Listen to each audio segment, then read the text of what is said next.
The Labor Party is so important to working people. You know, here we are in Australia in 2019, and how can it be that one of the richest countries on earth, where we've had 28 years of economic growth, has such a huge increase in inequality at a 76-year high?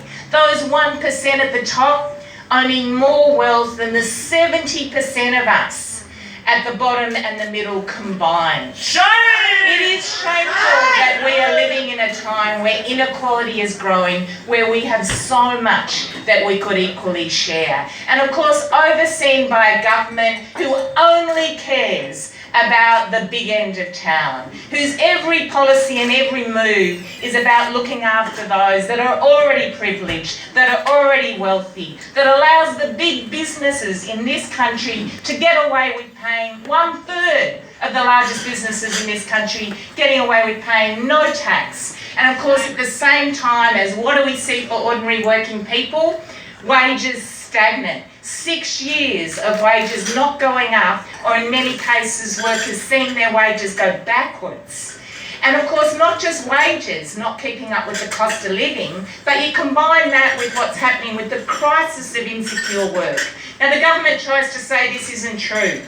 I don't know who they're talking to, because everywhere I go, all over Australia, all over this country, in regions and in cities, in country towns and suburbs, you cannot go there without finding someone who will tell you their own story of insecure work, or if it's not their story, it's the story of their partner or their kids or the neighbour. And that's as far as it gets before everyone will tell you what it means to see permanent jobs casualised, workers not able to know how much they're going to earn week to week, month to month. I was with a worker when I was out in Cedar Banks the other day, and she actually worked in this electorate but lived in Banks.